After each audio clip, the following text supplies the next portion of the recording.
Então, percebam que eu preciso me curar para ser terapeuta? Não. Eu preciso entender que dentro de mim existem feridas transgeracionais, ou seja, feridas que eu herdei do meu sistema, que eu não tenho responsabilidade sobre elas, mas eu tenho ação sobre elas.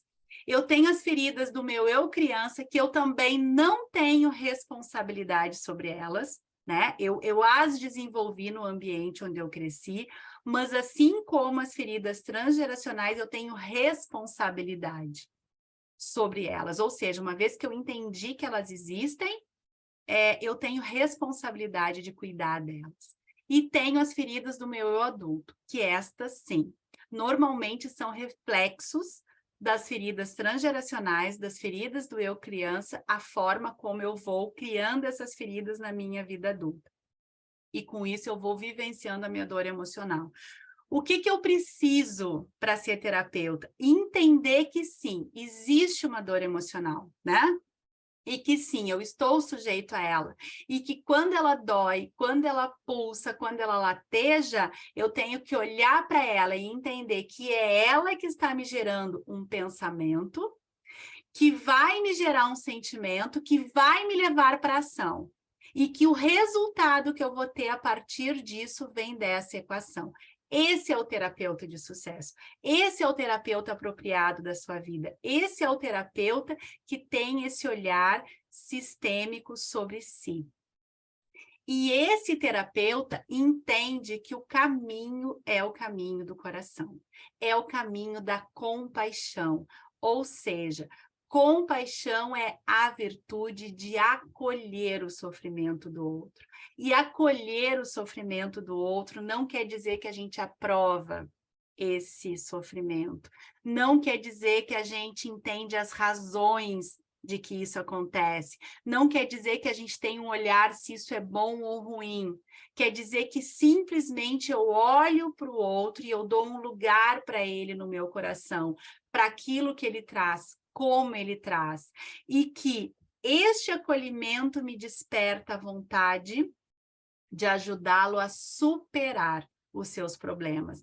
Olha o detalhe importantíssimo, não fazendo por ele, mas consolando no sentido de dizer, eu estou aqui, você não está só, e eu posso lhe ajudar com esse suporte emocional. E aí, uma diferença muito grande sobre compaixão e empatia. A compaixão, a gente olha para o outro e dá um lugar no nosso coração. A empatia, eu sinto o que o outro sente. Compaixão é a empatia em ação. O terapeuta, ele não pode ser empático, porque se ele for empático, ele vai sentir o que o outro sente. E quando ele estiver trabalhando nesse campo de consciência, quando ele estiver trabalhando nessa fórmula floral, ele vai trabalhar conforme aquilo que ele sente naquela situação. E quando ele trabalha com compaixão, ele olha para o outro e pergunta, o que tu precisa nessa situação? A empatia é quando a gente veste o calçado do outro. A compaixão é quando a gente entende o calçado que ele está usando e ajuda ele a fazer as escolhas de como ele quer fazer o caminho. Se com aquele sapato, se com outro sapato. Você percebe a diferença? Isso é muito importante e isso apropria demais o terapeuta no seu processo. E aqui, o terapeuta que trabalha com esta compaixão, ele se torna um guia, ele traz uma ajuda, ele conduz o cliente num caminho de reconhecimento dessa dor emocional. E ele entende que isso se faz no tempo de Kairos. O que eu quero dizer com isso? Nós temos o tempo de Cronos, que é o tempo cronológico, que é o tempo do calendário, que é o tempo do relógio. E nós temos o tempo de Kairos, que o tempo de Kairos é o tempo do insight, é o tempo do milagre, é aquele tempo que tu diz, pá, era isso. E aí o que acontece? Kairos tem as asas nas costas e nos pés, e só um chumaço de cabelo.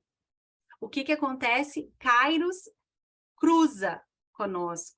E quando ele cruza, quando nós estamos de cara com ele, nós só conseguimos pegar ele pela frente, pelo cabelo. Ou seja, este terapeuta, ele conduz o cliente no conhecimento da sua dor emocional, no tempo da alma desse cliente. E quando esta alma está pronta, ela tem um insight. Então, no tempo de Kairos, essa alma, ela reencontra o seu equilíbrio, ela começa a fazer escolhas conscientes, o processo vai sendo feito, porém, não adianta acontecer fora o que ainda não aconteceu dentro. Então, percebam que esse insight, ele vem num evento quântico, uma vibração profunda e sincronizante, que quando essa história do cliente, essa história desse sistema tem um lugar de segurança e não julgamento no coração do constelador, no coração do terapeuta sistêmico, algo curativo acontece num estado que eu digo que é fora do tempo. Por quê? Porque só o coração percebe aquilo que a mente não vê. E no terapeuta sistêmico, toda aquela família, não só o seu cliente, mas toda aquela família cabe no nosso coração. E quando o cliente sente que o terapeuta de fato se importa com ele, o processo de anamnese ganha força, porque ele se sente respeitado, né? E qual é o pré-requisito, então, para a gente ser um terapeuta floral sistêmico? Primeiro, a gente tem que se identificar com essa filosofia sistêmica. Segundo, tem que ter um conhecimento básico dos florais de Bach. Precisamos desejar ajudar as pessoas com o nosso trabalho e querer genuinamente contribuir com o mundo. Esses são os 4 pré-requisitos, né? E aí a gente pensa, mas por que eu vou me tornar um terapeuta floral sistêmico? Porque, gente, tem muita demanda, tem muita gente precisando de ajuda, porque é eficaz, porque dá resultado, né? Assim como a terapia floral, assim como a constelação, ainda não é uma profissão regulamentada, né? Mas o fato de não ser uma profissão regulamentada não quer dizer que não exija de nós comprometimento, ética.